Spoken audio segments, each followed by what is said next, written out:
Why trust in news matters. A short story.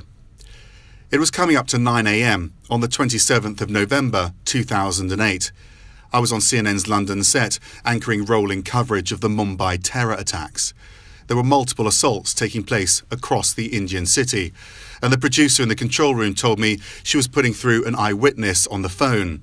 His name was Anthony, and he had just escaped the Taj Mahal Palace Hotel. Anthony had checked into his room and was heading to a meeting with colleagues when he says they heard gunfire and people running through the lobby. They come in, he said, all guns blazing. It was just chaos. Then he saw a man being executed, shot in the legs and head. Anthony and his team ran to the restaurant on the first floor and they barricaded themselves in. The doors then exploded with bullets and what sounded like grenades. They ran through the restaurant to the ballroom until they couldn't go any further and were backed up against a window. They all took cover behind wooden tables. We kept waiting for sirens, Anthony explained, and kept waiting for the police to turn up, but there was just nothing. It just seemed no relief was in sight. And more gunfire, more and more explosions that rocked the ceiling and windows. Then they heard the gunmen walking the hallways and it seemed like they were hunting people.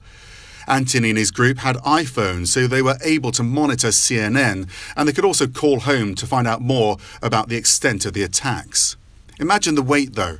The gunmen could have burst in at any moment. The ceiling could have collapsed under the pressure of the explosives. When they looked out of the window to the street below, there was just nobody there. They knew from the information they were getting that the security forces were dealing with sporadic attacks and wouldn't be in the search and rescue phase just yet. After an agonising 6 hours, the group decided to make a break for it. It was when the smoke started filling in and the heat in the place started to go up, and then we saw burning embers and flames. We knew it was time to go, Anthony recalled to me. So we smashed these quite thick double-glazed windows. We were totally locked in, so we had to really smash them. He pulled the curtains down and tied them onto the window and started feeding people out to the street below. They all got out alive, but 164 other people weren't so lucky. They perished during the 4-day killing spree, which we later learned was perpetrated by Islamic militants from Pakistan.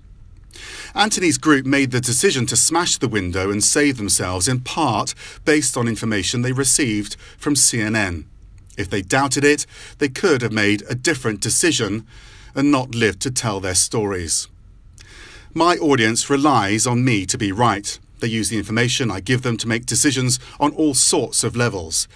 If they don't trust what they hear in the news, then they'll make less informed choices. Our clout as journalists is rooted in our credibility. That's why we have to be right and why flippant, false accusations of fake news are so wrong. It's not just we, the media, that suffers if we're discredited, but also the audiences that we serve and who rely on us.